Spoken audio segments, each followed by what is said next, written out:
Vamos lá, meus amigos, vamos aqui para a nossa sétima e última parte da nossa porção aqui de Bear, tá? Da Paraxá da Shavua. Então, ainda continuamos aqui no capítulo 25, tá? E vamos aqui para o versículo 47, a nossa última parte da porção da semana, que diz assim: vai Rita, sigiade, e se prosperar a mão, né?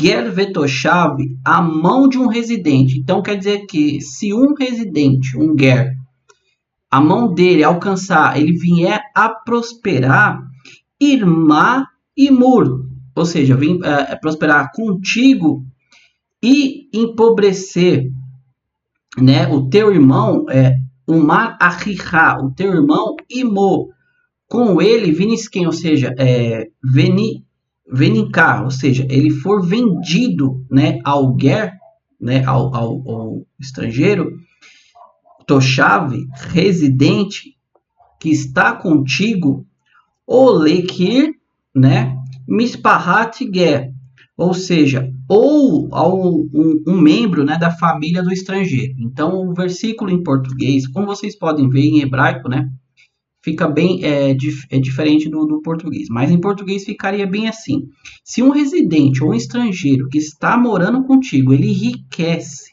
e um irmão seu, um judeu, ele vier empobrecer com ele, né, o caso, o judeu, ele for vendido a um residente que vive entre vocês ou uma família de estrangeiros. Então a Torá já vem aqui no primeiro versículo, aqui no 47, já falando que se um estrangeiro que mora com vocês, um ger, um convertido, né, um residente, ele enriquecer, e um irmão seu, um judeu, ele vier a empobrecer e for vendido para ele, né, para esse ger ou esse residente, entre vocês, ou a família desse residente. O versículo 48 diz assim: depois que ele for vendido, ele deverá ser redimido. Um de seus irmãos deverá redimi-lo. Então a Torá já vem nos avisando aqui que se porventura até interessante nós abordarmos esse assunto, porque a pessoa está em Eretz Israel, está na terra de Israel, né, na terra de Canaã, ali que eles tomaram posse. Aí um ger, um peregrino, um residente ou um convertido, ele enriquece. E o seu irmão, que é judeu, ali ele acaba empobrecendo. Aí você fala, você tenta entender. Eu falo isso por mim mesmo, que eu estou fazendo a leitura com vocês aqui e eu estou tentando entender como é que pode, né, a pessoa ela observa os mandamentos de Deus. Nós vemos aqui que Deus fala que se vocês guardarem meus mandamentos, vocês vão prosperar, né? E nada vai lhe faltar. Como é que esse israelita, como é que esse judeu ele empobreceu? E como que o ger, um residente, ele veio a enriquecer? Então vamos lá. Vamos pegar aqui, eu vou ler um comentário de Rashi, a gente já se aprofunda aqui. Rashi fala assim, né? Vehi tasig idat get vetoshav ima, ou seja, o residente, que o estrangeiro está no meio de você, ele enriqueceu. O que o levou a tornar-se rico? Sua ligação com você. Mais profundo aqui quer dizer o quê? O que era um ger? O que era um ger toshav? Nós já falamos, a palavra ger em hebraico, ela é um peregrino, um estrangeiro, um convertido. O ger é aquele que está residindo com você. Se ele reside com você, ele já não é idólatra. Então ele já está no meio do povo judeu, então ele não pode fazer aquilo que não seja conforme está nas leis de Deus. O residente já é diferente, tá? O residente, Irache, ele fala assim, ele não é um judeu, assim como a Onkelos vem traduz aqui, né? Que na verdade o Onkelos traduziu por aramaico assim, Ared Tovav, um morador incircunciso. Ou seja, ele, diferente do ger, ele é um residente. A única diferença que ele pode ele não pode ser idólatra. Nós já falamos sobre isso aqui. Ele pode vir comer não caché, mas ele não pode ser idólatra. Ele está vivendo com você. Nós vamos entender isso aqui mais no finalzinho aqui da nossa porção, tá bom? Então, o Ger é aquele que está dentro do povo judeu, ele aceitou ali as leis de Deus, tá? Ele está num processo ali de conversão. Então, o que Graça está querendo dizer aqui? Que se ele enriqueceu é porque ele estava observando os mandamentos de Deus, ele estava observando os mitzvot de Hashem. E o judeu, por que ele empobreceu? Eu vou deixar isso aqui mais para o final, tá bom? A resposta, ela é simples, tá? A própria Paraxá inteira já nos dá esse entendimento, mas no final nós vamos entender. Versículo 48, nós já lemos no 48, que diz que aquele que tem que redimir o seu irmão que empobreceu, que está sendo trabalhando ali para o estrangeiro, tá? Ele deve redimir, tá? O seu tio ou primo ou outro parente mais próximo de sua família deverá redimi-lo. Ou se ele enriquecer por suas próprias mãos, ele redimirá a si mesmo. Então aqui, a Torá lá traz aqui uma lista de pessoas que têm por obrigação redimir o seu irmão que empobreceu e está trabalhando por um não-judeu. Tio, primo ou qualquer outro parente próximo, tá? 50 diz assim: ele fará um cálculo com seu comprador de acordo com o número de anos, desde o ano em que ele foi vendido até o ano do jubileu. O preço da sua aquisição, né, será pelo número de anos como se ele tivesse sido contratado. Rashi, ele explica isso aqui. Então, o que acontece? Rashi dá uma explicação. Vamos dizer que ele foi vendido por 20 anos de serviço. Tá? Ele tem esse 20 anos de serviço até o Yovel, até o ano de jubileu. Depois ali, ou seja, a pessoa que comprou ele por 20 anos de serviço, porque ele sabia que no 21º era Yovel e ele tinha que libertá-lo, certo? Como que um parente vai redimir esse seu irmão, ou ele mesmo se enriquecer, ele se redime? Ele simplesmente vai fazer uma divisão. Ele vai pegar, né, ali o valor todo, os 20 anos, e cada ano desse ele foi comprado por um money. O money era uma moeda naquela época, tá? Era uma moeda, como o Murash traz aqui, era um valor, tá? Então, a cada... ele era válido um money por ano. Então, daria 20 monies, né, durante esses 20 anos até o ano do jubileu. O que ele vai fazer? A pessoa que vai redimi-lo ou ele mesmo? Ele vai simplesmente pegar... ele trabalhou para ele durante 4, 5 anos. Vamos colocar 5 anos. Então, o que ele vai fazer? Ele vai pagar os outros 15 anos, cada um maneira, ou seja, 15 maneiras, pelos outros anos que ele deveria trabalhar para o não-judeu. Tanto o seu irmão, tanto o seu primo, seu tio, pagaria esse valor. Vou pagar aqui os outros 15 anos que ainda falta até o do jubileu. Então, ele está livre, tá? Esse é uma mitzvah de Deus. Entendam bem. Foi Deus que falou para se agir assim, tá? Para que houvesse justiça dentro ali do povo judeu, tá bom? Vamos lá. Se somente poucos anos restarem até o ano do jubileu, ele fará um cálculo similar com seu senhor, e o dinheiro da redenção que ele deverá considerar os anos que ele trabalhou, como nós acabamos de explicar aqui, tá? Dependendo da quantidade. Será assim o mesmo que um empregado contratado, numa base anual, não impinja trabalho pesado a ele diante dos seus olhos. Ou seja, a Torá vem e fala aqui, é para ele trabalhar como fosse um empregado normal, tá? Você não deve infligir para ele trabalho pesado a ele diante de seus olhos. Nós já tratamos aqui na sexta parte, o que era um trabalho pesado, tá? O que era fazer a pessoa fazer algo que ela não necessitava, mas só para ele não ficar parado, ele tiver algo para se ocupar, tá? Isso é contra as leis de Deus, as leis trabalhistas que Deus deu. Se não tem o que ele fazer, não é para ele fazer. Você não deve ficar arrumando coisa para ele fazer se você não vai ter proveito ou benefício daquilo, tá? Isso é bem óbvio durante toda a Torá. Versículo 54. Se ele não for redimido por nenhum desses, ele e seus filhos ficarão livres no ano do jubileu. Então, se não houver nenhuma possibilidade, como a gente falou que ele tem uns 20 anos, não tem ninguém para redimi-lo, ele não conseguiu enriquecer, ele vai trabalhar durante aqueles 20 anos, no ano do jubileu, ele vai ser livre, ele e seus filhos, tá? Pois os filhos de Israel são escravos para mim. Eles são meus escravos, porque eu os tirei da terra do Egito. Eu sou Hashem, o seu Deus. Ou seja, nós já explicamos também isso na sexta parte da porção. Eu os contratei primeiro. Quando eu tirei-os do Egito, eu os comprei para mim.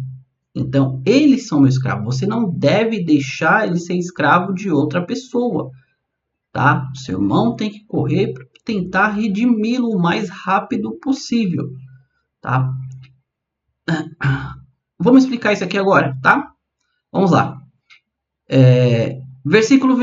Capítulo 26, versículo 1. Não façam para vocês falsos deuses. Não ergam para vocês uma estátua ou um ídolo de pedra. Não coloquem uma pedra de ajoelhar-se na terra de vocês sobre a qual vocês possam se prostrar. Que Anohi, que Ani Hashem Elohim, porque eu sou o Deus de vocês, eu sou o seu Deus. Guardem meus Shabbatot, né? E reverenciem meu santuário. Eu sou Hashem. E aqui nós terminamos a nossa porção de BA. Vamos lá. Por que ele, o judeu, empobreceu e o Ger, ele enriqueceu? O Ger enriqueceu, nós já explicamos, tá? Ele começou a estar no meio do povo judeu, ele se beneficiou ali, tá? Só que o judeu, ou o israelita ali da própria terra, Rashi ele fala assim, ó. O que tem a ver esses últimos versículos? Não façam para vocês falsos deuses. Nós estamos falando aqui de lei de Shemitah, de Orvelo, estamos falando de compra e venda, imóveis ou escravo. Do nada a Torá termina, ela para agora no versículo, no capítulo 26, versículo 20, fala assim para você, não façam falsos deuses. O que tem a ver esse assunto com tudo? Como eu falo, a Torá ela não dá ponto sem nó. Rashi explica assim, esse versículo se dirige a quem se vendeu como um servo para o não-judeu. Então já está dizendo, esse versículo aqui é para quem se vendeu a um servo que não é judeu, sendo judeu.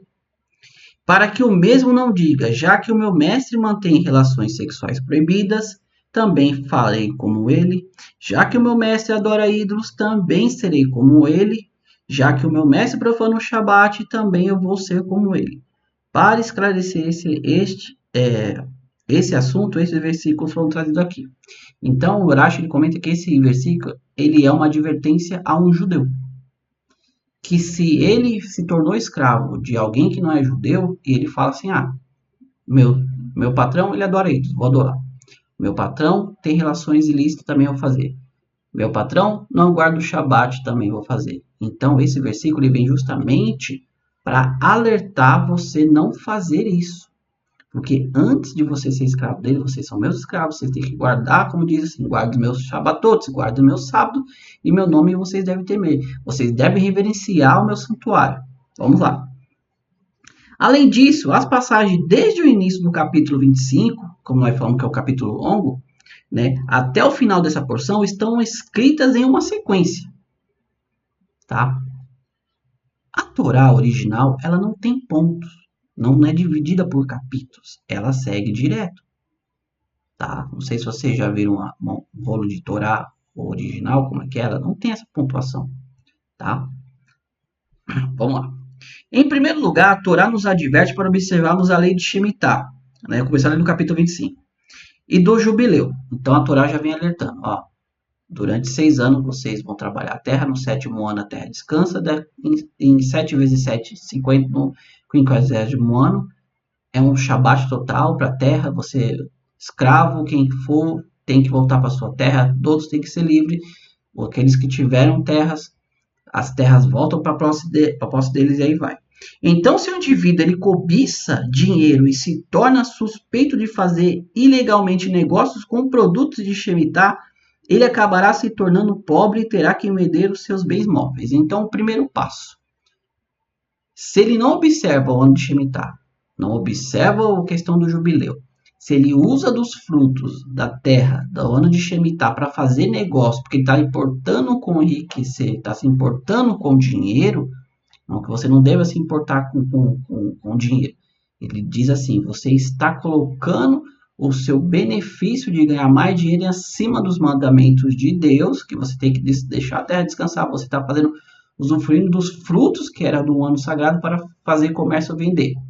O que vai acontecer? Primeiramente, você vai, né, vender os seus bens, os seus móveis. Esse é o primeiro passo. Então, se você não se importa, você vai perder os seus imóveis. Por isso a Torá justapõe as passagens. E quando você efetuar uma venda, tá, etc., como nós vimos lá no versículo 25, no capítulo 25, versículo 14, tá? O que está escrito nele? Quando vocês venderem a terra para o seu próximo, ou comprarem do seu próximo, referindo-se a algo que é transferido de mão a mão.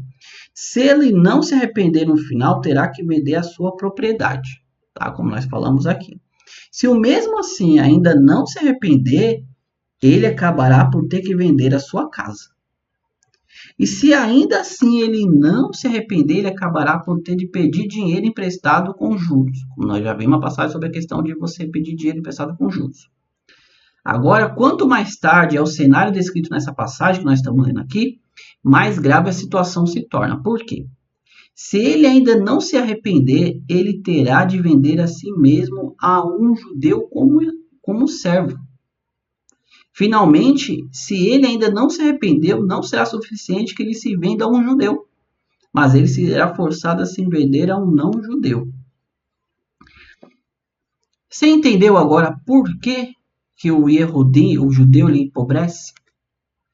No capítulo 25, nós começamos a ser orientados sobre Shemitah e Olvelo, a questão de cobrar juro, e nada disso ele estava fazendo. Então, o que acontece? Nada disso ele cumpriu, ele acabou empobrecendo.